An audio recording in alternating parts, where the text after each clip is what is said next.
No, pero te sientes acá porque no. ¿Cómo? Bueno,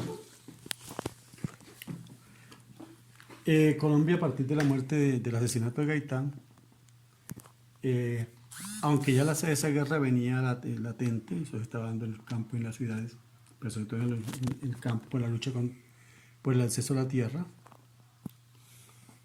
es- digamos que el asesinato de Gaitán exaspera, eh, hace estallar una guerra civil. Esta guerra civil mm, tiene varios componentes. Uno es el exterminio de todos los seguidores de Gaitán, que se va a suscitar entre el mismo año 48 y año 55, 56. Provoca la aparición de los chulavitas, que es un ejército paramilitar del Partido Conservador que pretende pacificar el país matando a todos los liberales, es decir, matando a más del 70% de la población. Otro elemento que se incluye es que en Estados Unidos y en Europa, la Europa burguesa, se venía planteando la persecución al comunismo. Entonces, aquí en Colombia, al Partido Comunista, que acababa de nacer, estaba apenas dando los primeros pasos, se le quita personalidad jurídica y reconocimiento alguno. Y todos los comunistas también son asesinados. Entonces estamos hablando de gaitanistas asesinados, de liberales asesinados, de comunistas asesinados y se circunscriben más, se aposenta pues más el hecho religioso. Entonces los conservadores pues son muy religiosos, están muy pegados a la Iglesia Católica. En Colombia había venido un movimiento grande de iglesias de otro tipo, ¿no? Sobre todo de masones. Y entonces hay una persecución también contra los masones, pero también contra los curas liberales, los curas que planteaban que la iglesia tiene otra misión más allá de decir la misa y cobrar por ella. Se peleaba también el derecho a la educación. Hasta ese instante la Iglesia Católica, por el concordato, había propuesto, había manejado los colegios y la educación en Colombia. Entonces estaba buscando una educación laica. Al mismo tiempo, las mujeres venían peleando por su derecho a que se les reconociera como ciudadanas.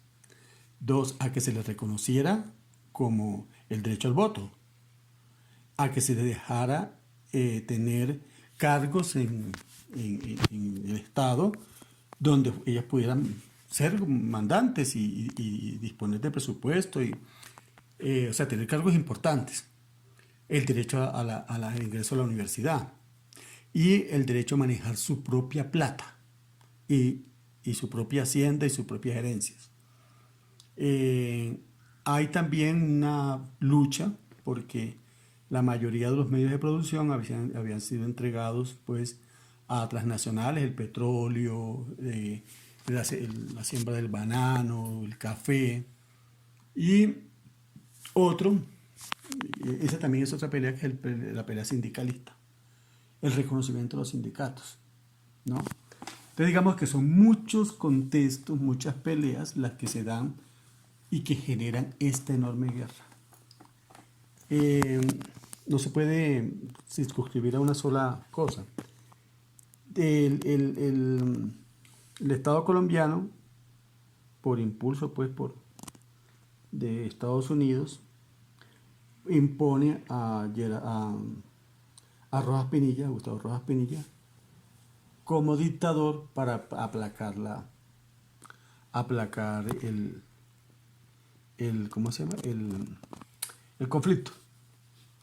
Pero también tenemos que no se nos olvide que Colombia es el único país que había enviado en la lucha anticomunista un batallón a una nación extrañísima que no conocíamos, no teníamos ni idea que existía, que se llama Corea. sí. Ese batallón va a ir para dejar más de 400 muertos allá, cuyos cadáveres nunca se repatriaron. Y estos hombres que vienen de allá han aprendido otras cosas de una guerra de verdad. Los colombianos nunca habían estado en una guerra internacional.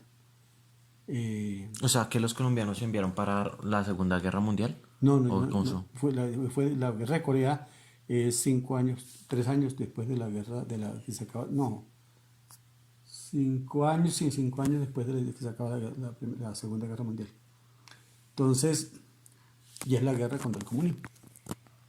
Eh, Estos hombres también vienen de allá con otras ideologías, con otras técnicas de hacer la guerra y con una cosa que es digamos, el irrespeto a símbolos y a cosas que aquí se creían que estaban muy arraigadas, como la bandera. Entonces, un ejército que pisó la bandera.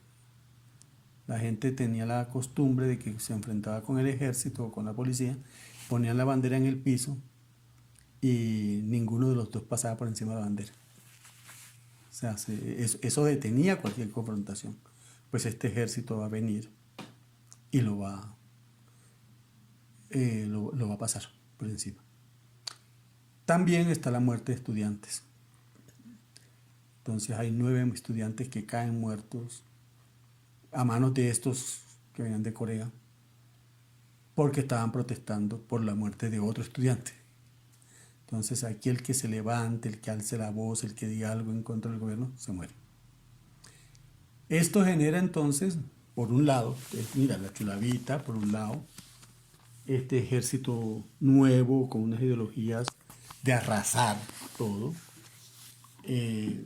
más otras doctrinas que van llegando de hay que hacer lo que sea por evitar que los países de América Latina caigan en el comunismo, generan este otro conflicto. O sea, se van generando muchos conflictos en el país. Y Guadalupe Salcedo, con otra gente, se alza en armas para detener a los chulavitas en Boyacá Y en los llanos también. y Casanare. O sea, los llanos es muy grande, entonces decir todos los llanos, eso es una locura. Casanare, exactamente Casanare. La Chulavita boyacense tenía como los paramilitares de los 80, como los paramilitares del 2006, 2002, 2006. Y hay un ejército degradado también. Entonces se empiezan a cometer toda suerte de crímenes. Guadalupe se levanta en contra del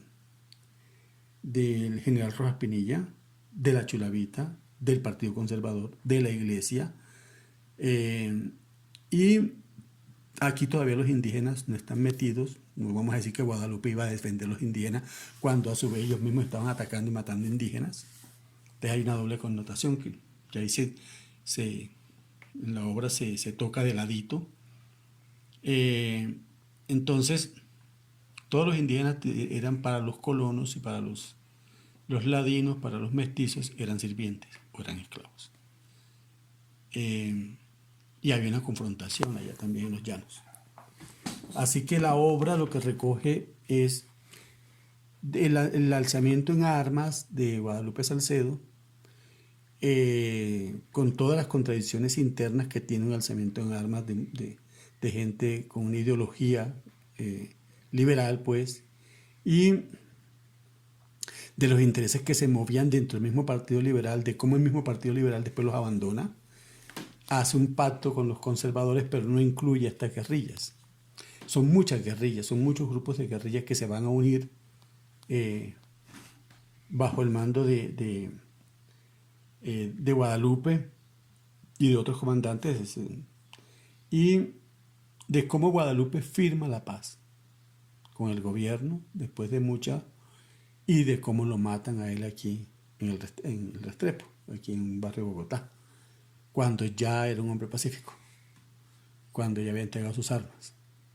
De cómo lo persigue el servicio de inteligencia y lo mata. Entonces la obra trata de eso, algo así como el que firma la paz con el Estado colombiano.